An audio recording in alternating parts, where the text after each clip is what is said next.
मोहम्मद नूरे जान सैयदो सरवर मोहम्मद नूरे जान मेहतरो बेहतर शफीए मुजरिमा मेहतरो बेहतर शफीए मुजरिमा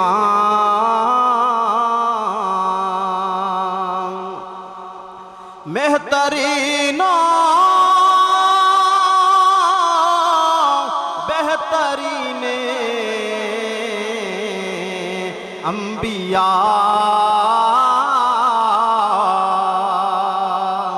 मेहतरीनो बेहतरीने अंबिया जुज़ मोहम्मद नेस्त दल अर्दो समा जुज़ मोहम्मद नेस्त दल अर्दो समा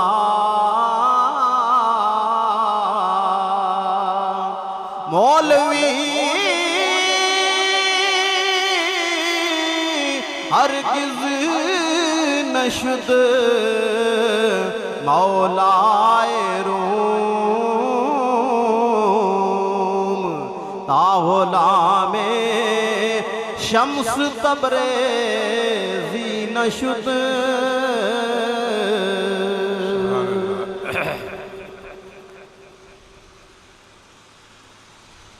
बिस्मिल्लाहिर्रहमानिर्रहीम वस्सलातु वस्सलामु अला सय्यिदिल मुरसलीन व अला आलिहि व अस्हाबिहि व अहले बैतिहि अजमईन। हज़रात गिरामी,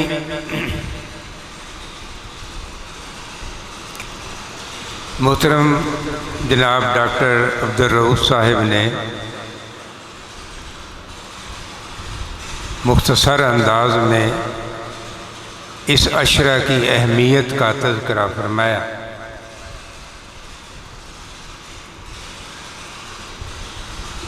महीना जो इस्लामी साल का पहला महीना है, उसका पहला अशरा कुर्बानियों का महीना है। हज़रत सैयदना उमर फ़ारूक रज़ी अल्लाह ताला की पहले शहादत है। उसके बाद अशरा का आखिरी जो दिन है, उसमें महबूबे कायनात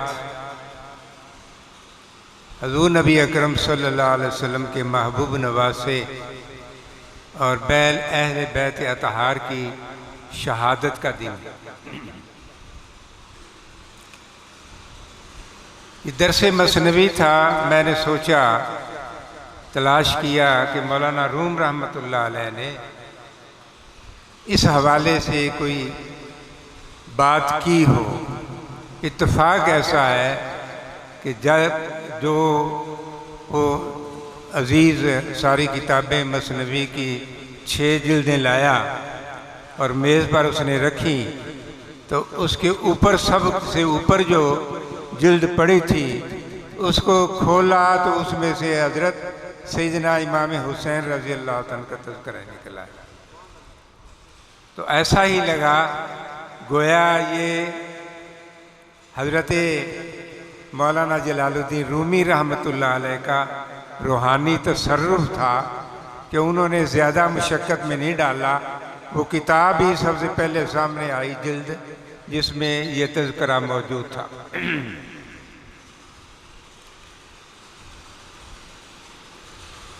बड़ा एक सबक आमोज़ बात उन्होंने फरमाई है हज़रत इमाम अली मकाम के फ़ज़ाइल और शान अज़मतें वो भी आपने सुनी, अल्लामा ज़हीर साहब ने बयान फरमाया, उसका तज़किरा आपने सुना, उसे दोबारा दोहराने की ज़रूरत नहीं है, वक्त हमारे पास मुख्तसर होता है। इसलिए मैं चाहता हूँ कि बराह रास्त उस बात पर पहुँचा जाए जो हज़रत मौलाना जलालुद्दीन रूमी रहमतुल्लाह अलैह ने बयान फरमाई, और उससे हमें कोई नुक्ता और हिकमत की बात समझाना चाहते हैं। जी यौमे आशूरा हमा अहले हलब बाब इंता किया अंदर ताबिशब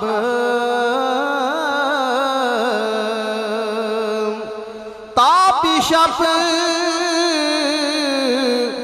नोहा कुनंद अंदर बुका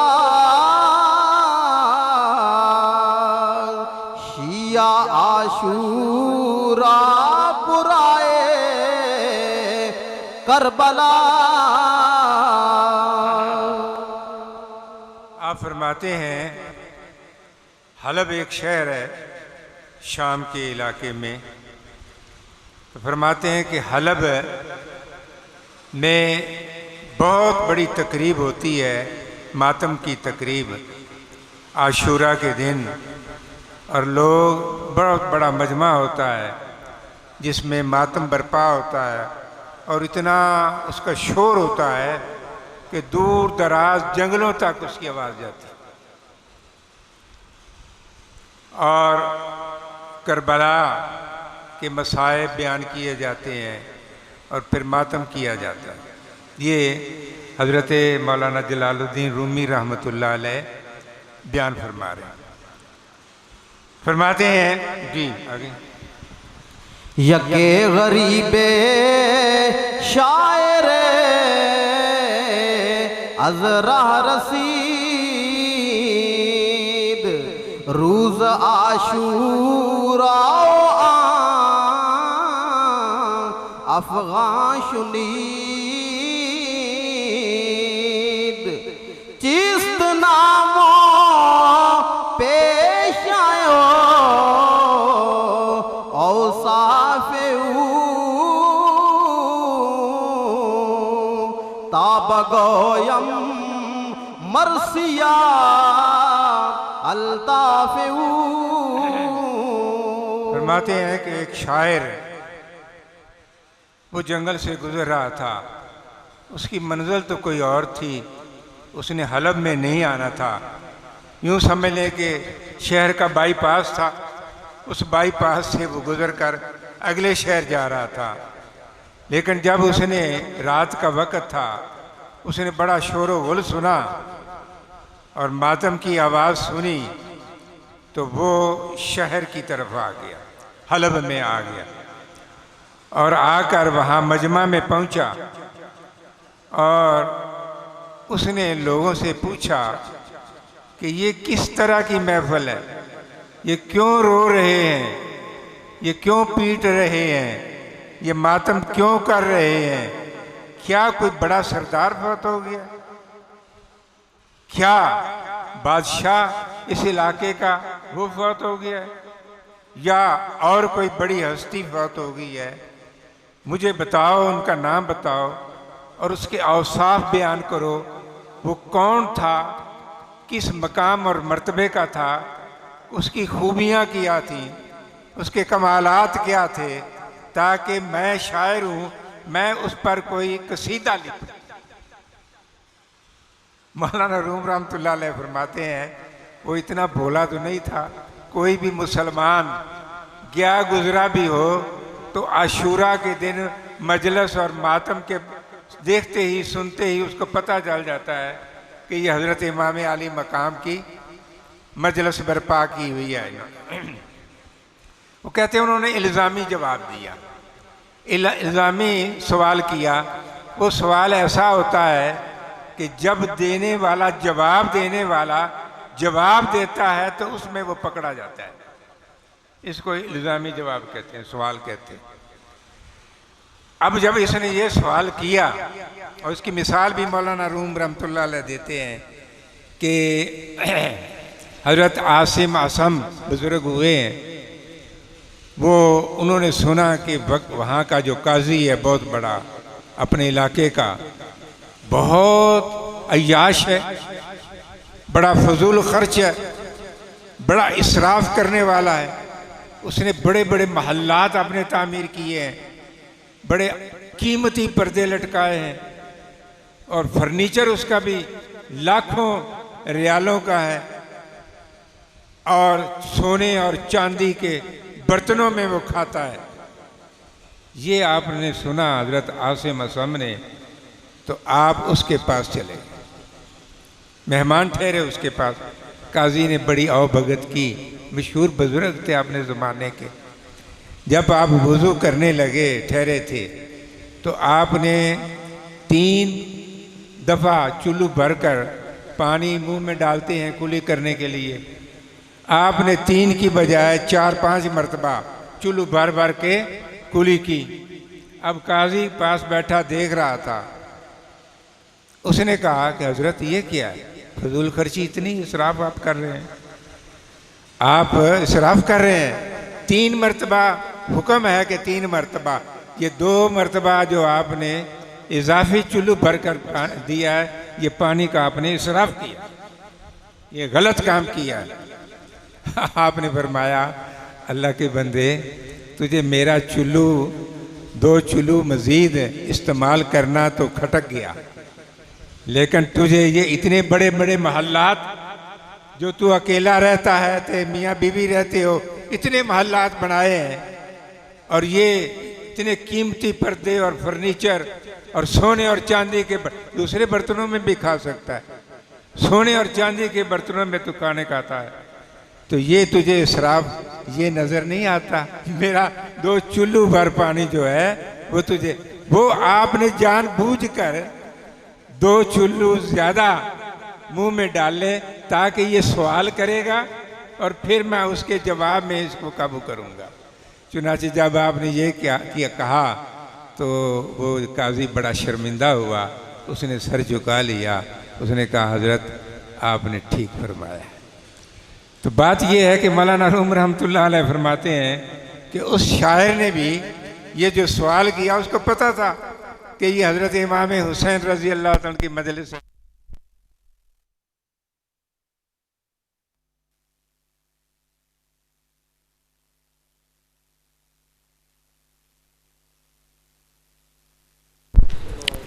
लेकिन उसने क्या बात है,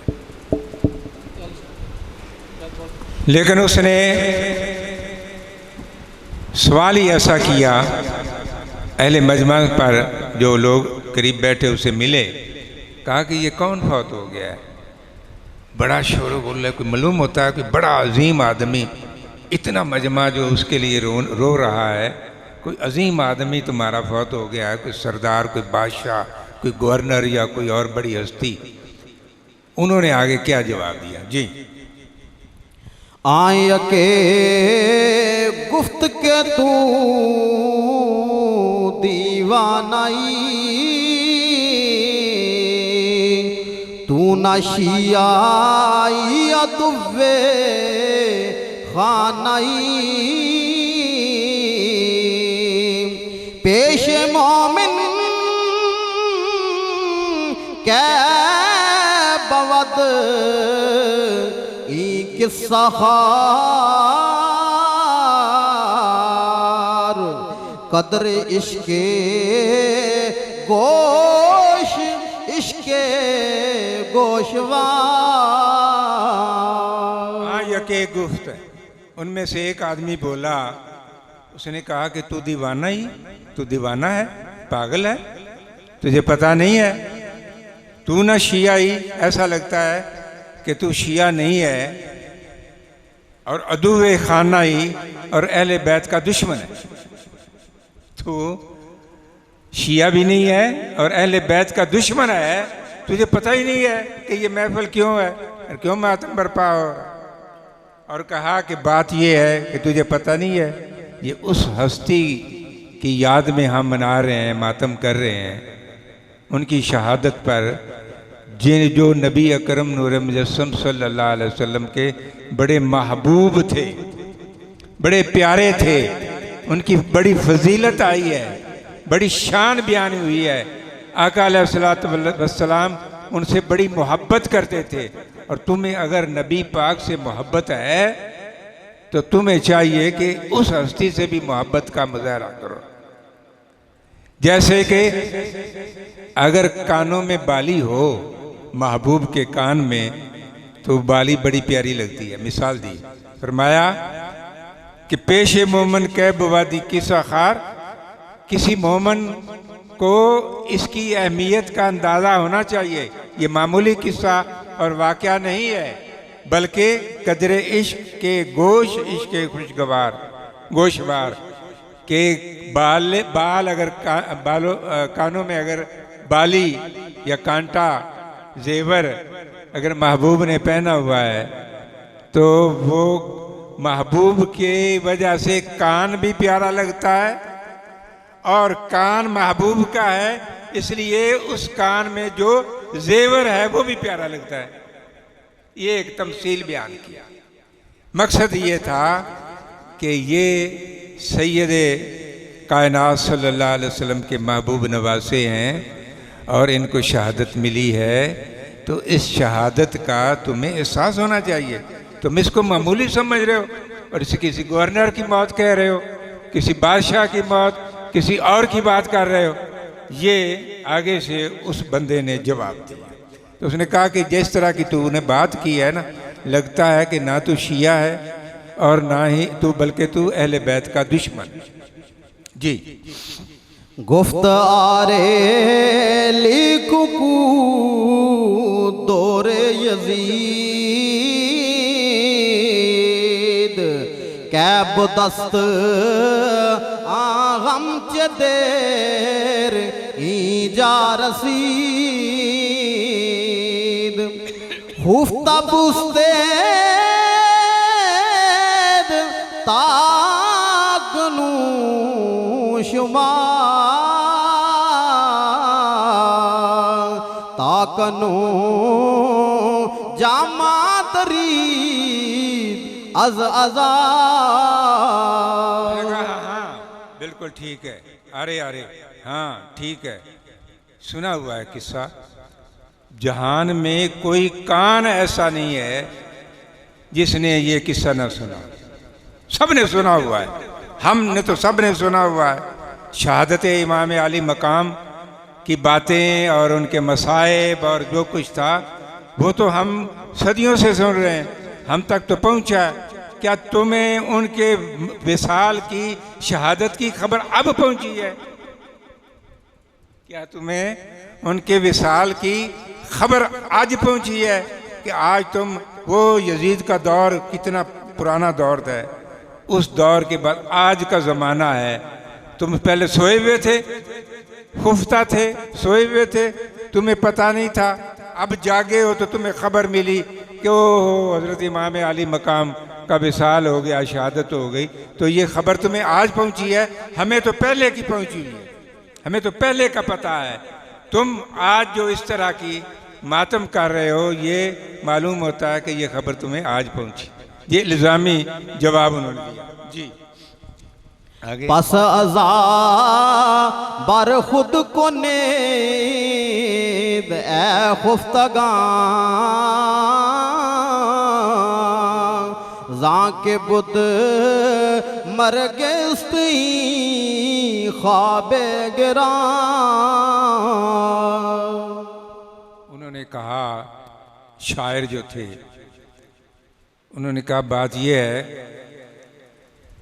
कि गफलत की नींद में तुम सोए रहे आज तक और आज जागे हो और तुमने मातम, पता चला कि इमाम अली मकाम की शहादत हो गई और तुमने मातम बर्पा कर दिया। बात यह है कि तुम गफलत की नींद में सोए रहे हो और वो तो उनको विसाल को तो अरसा गुजर चुका, इतनी सदियां गुजर चुकी और खबर तुम्हें आज पहुंची है। असल में तुम खुद ख्वाब गफलत में पड़े हुए हो।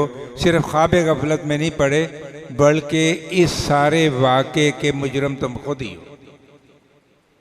अब ये बड़ा समझने वाली बात है।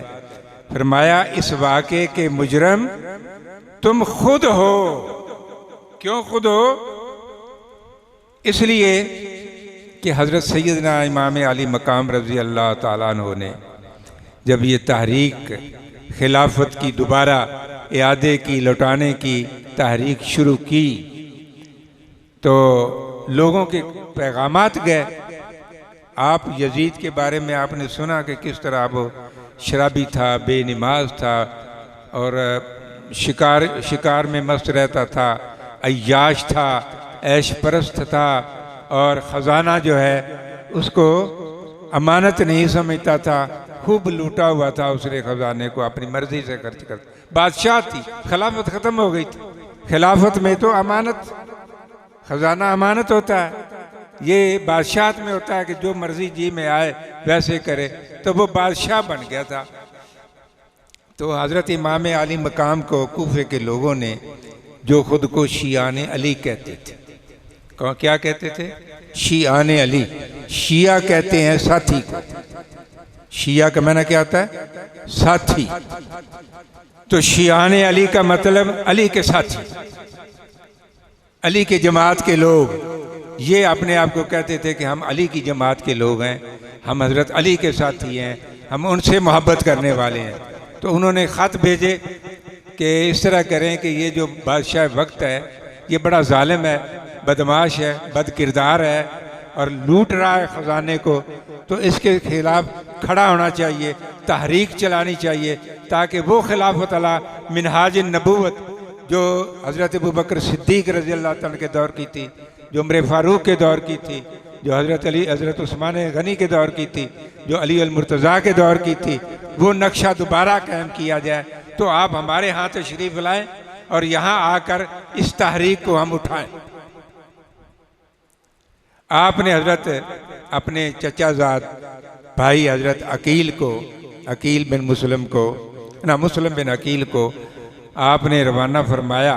वो अपने साहबजादों के साथ कूफा में आए, लोगों से कहा कि मुझे हज़रत इमाम अली मकाम ने भेजा है, तुम मेरे साथ वादा करो, अहद करो, उनके बारे में बैत करो कि हम उनका साथ देंगे और फिर वो आ जाएंगे। चुनाचे सारे कूफे वालों ने, हज़ारों लोगों ने वहाँ अहद किया, बैत की और बैत करने के बाद ये पक्का वादा किया कि अगर वो हमारे यहाँ तशरीफ़ लाएंगे तो हम आँखों पर बिठाएंगे और उनका साथ देंगे। जो तहरीक वो उठाना चाहते हैं हम उनके दस्तो बाजू बनेंगे। ये वादा हो गया, मैदा हो गया, पक्का वादा कर लिया। अब जब यजीद तक खबर पहुंची कि कूफे के लोग तो हज़रत इमाम हुसैन के साथी बन गए हैं और उनको तहरीक के लिए बुला रहे हैं, तो उन्होंने इब्ने ज़ियाद को भेजा। इब्ने ज़ियाद बड़ा जालिम मशहूर था। जब इब्ने ज़ियाद वहाँ पहुँचा तो वो हज़ारों लोग जिन्होंने अहद वफा बांधा था, जिन्होंने अहद बैत की थी हज़रत इमाम अली मकाम के हवाले से, वो सारे लोटे बन गए। वो क्या हो गए? आजकल की ज़ुबान में यूं कहें कि वो सारे लोटे हो गए। उन्होंने वो वादा वईद सब भुला दिया, वो सारी अपनी बैत भुला दी, वो अहद जो बांधा था वो भुला दिया और उन्हें वो भूल गए जो खतूत लिखे थे हज़रत इमाम हुसैन रज़ी अल्लाह तआला अन्हु को और जो उनके चचाजाद भाई के हाथ पर बैत की थी, वो सब कुछ भूल गए और उन्होंने हज़रत मुस्लिम बिन अकील को शहीद कर दिया, उनके साहबजादों को भी शहीद कर दिया। और वो इब्ने ज़ियाद को पैगाम भेजा कि हम तो कुछ भी नहीं, हम तो तुम्हारे साथ हैं, जैसे आप कहेंगे हम तुम्हारे साथ हैं। वो लोटे हो गए सारे।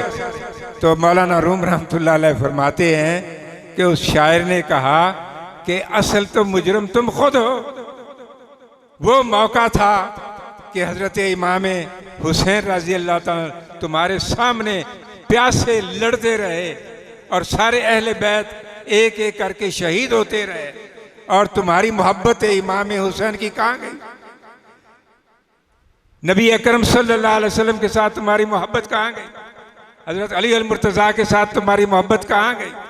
हजरत इमाम हुसैन के नाम पर आज तुम महफिलें बर्पा करते हो, मजलिसें बर्पा करते हो, अपने कपड़े फाड़ते हो, जंजीर जनी करते हो और मातम करते हो। तो उस वक़्त तुम्हारे ज़रा भी जुम्बश ना आई तुम्हारे ईमान में। तुम अगर मिलकर अपनी तलवारें निकाल लेते और लश्कर पर, यजीद के लश्कर पर टूट पड़ते, हजारों लोग थे, तो लश्कर को तितर बितर कर देना था, इमाम आली मकाम सुरखरू हो जाते। लेकिन उस वक़्त तुम सब लोटे बन गए और तुम सब यजीद के साथी हो गए। तुम सब इब्ने ज़ियाद को जाकर अपना पैमाने वफा बांधने लगे, और हज़रत इमाम आली मकाम के साथ जो वफा का पैमान बांधा था वो सारा तुमने ख़त्म कर दिया। अल्लाह अकबर। ये ऐसा उस शायर ने, मुझे तो लगता है कि ये शायर खुद शायद हज़रत मौलाना रूमी हो, मौलाना रूमी हो, क्योंकि शायर थे। मुमकिन है आप ही गुजरे हों और आपने ये सारी बातें की। तो फरमाया कि उस शायर ने जब ऐसी बातें की तो लाजवाब हो गया। फिर उस शायर ने यह कहा कि बात यह है कि हज़रत इमाम अली मकाम ने तो शहादत का मकाम पा लिया, और चंद लम्हों की वो तकलीफ थी जो खंजर आपकी गर्दन पर चला, तलवार आपकी गर्दन पर चली। उसके बाद तो अल्लाह ताला की इनाम और इकराम और नेमतों के दरवाजे खुल गए। जन्नत के इनामात और नेमतें उनके लिए चश्म बरा थी। जो ही इस दुनिया से रुखसत हुए, अगली दुनिया में उनके लिए इनाम और इकराम और जन्नत की नेमतें और बेशुमार अल्लाह ताला के करम उनके मुंतज़िर थे। वो उन बागों में पर चले गए, उन रहमतों में चले गए, उन इनामात में चले गए, और तुम यहाँ गम मना रहे हो, गम मना रहे हो। बात यह है कि तुम्हें तो ईमान ही तुम्हारा मजबूत नहीं था, तुम्हें ये यकीन ही नहीं था कि मरने के बाद शहीद को क्या मकाम मिलता है, शहीद का क्या दर्जा होता है, उसको कैसी नई जिंदगी मिलती है। मौलाना नूर रहमतुल्लाह अलैह फरमाते हैं कि उसने, शायर ने उनको खूब झंझोड़ा और कहा तुम्हारा ईमान ही नहीं था। अगर तुम्हारा ईमान होता तो तुम जिंदगी, दुनिया की जिंदगी पर आखिरत की जिंदगी को तरजीह देते। तुम जामे शहादत, उनके साथ तुम भी जामे शहादत नोश कर लेते और अबदी राहतें और अबदी इनामात हासिल कर लेते।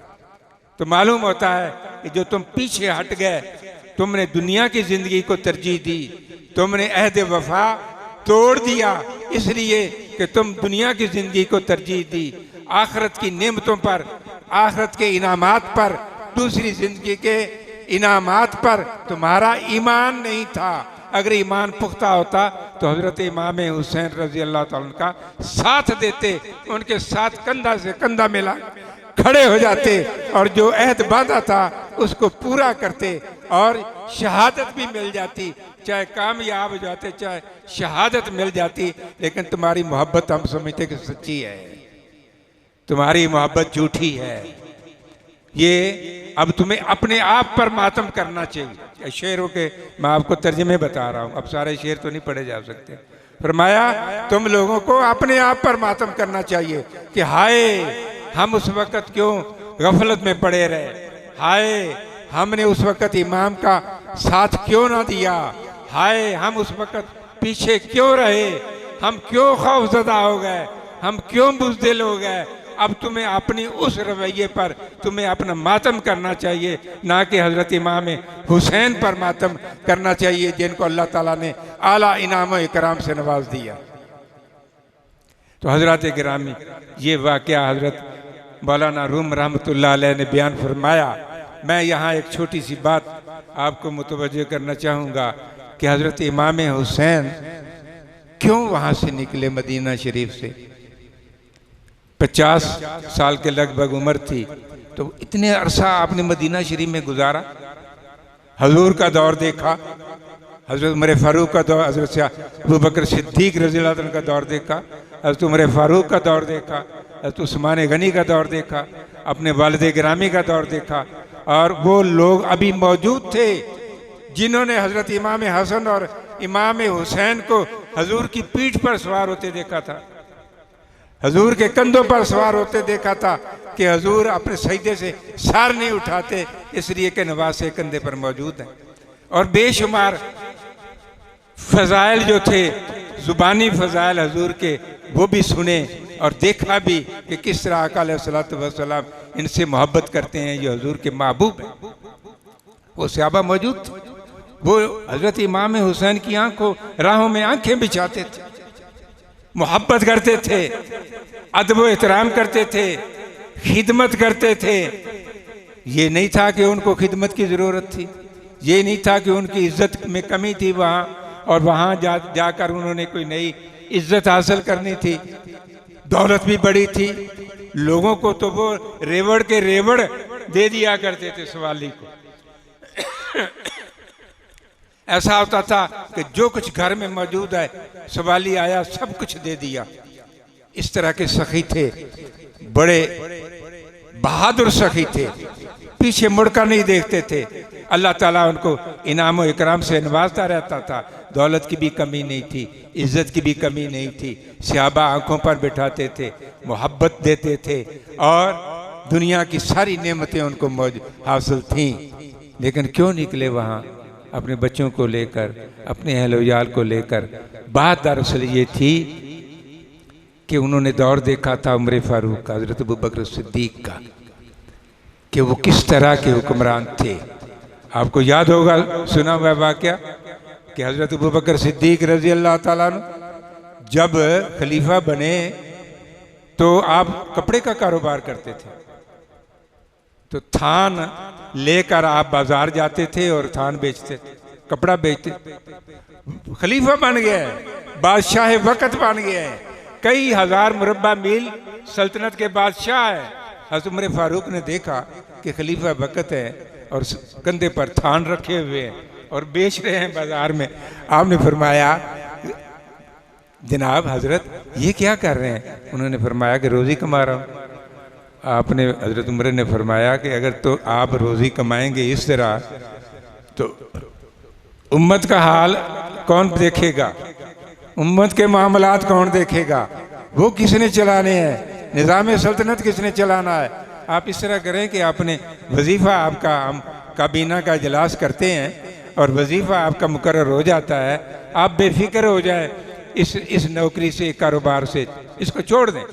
चुनाचे इजलास हुआ, तय हुआ कि इतना वजीफ़ा आपका मुकर्रर कर दिया जाए जिसमें आपकी गुज़र औक़ात हो जाए। आपके दिल में कई दिनों से ख्याल पैदा हो रहा था कि हलवे को दिल चाह रहा था, बीबी से जिक्र किया, लेकिन इतनी गुंजाइश नहीं थी। जो कुछ वजीफ़ा मिलता था, जो आटा या दूसरी चीज़ें मिलती थीं, वो बमुश्किल महीना उसमें गुज़र होता था। आपने खुद कहकर उतना ही लगवाया था जिसमें सिर्फ गुज़र औक़ात हो सके। बीवी ने कुछ अरसे बाद आपके सामने हलवा ला कर रखा। आप बड़े हैरान हुए। आपने पीछे पूछा कि ये क्या है, ये कहाँ से आ गया? तुमने तो कहा था उस दिन के इतनी गुंजाइश नहीं है कि हलवा तैयार हो सके। उन्होंने कहा, जी बात यह है कि ये जो रोज़ाना मैं आटा गूंथती थी ना, उसमें से एक मुट्ठी निकाल कर मैं एक तरफ रख लेती थी। कुछ दिनों तक वो मुट्ठी मुट्ठी आटा इतना बन गया कि मैंने उसे बाजार में बेच दिया, और बेचकर उससे मिठास, शुगर भी ली, चीनी भी ली, घी भी लिया, और इस तरह करके मैंने ये हलवा तैयार किया। आपने फरमाया, अच्छा वो एक मुट्ठी आटा तो निकाल देती थी, हमारा गुजर तो हो रहा था ना, आइंदा से बैतुल माल से एक मुट्ठी आटा कम आया करेगा, एक मुट्ठी आटा कम आया करेगा। ये है कि अमानत किस तरह बैतुल माल को, मुसलमानों के खजाने को अमानत समझते थे और उसकी हिफाजत करते थे, उसका ख्याल रखते थे।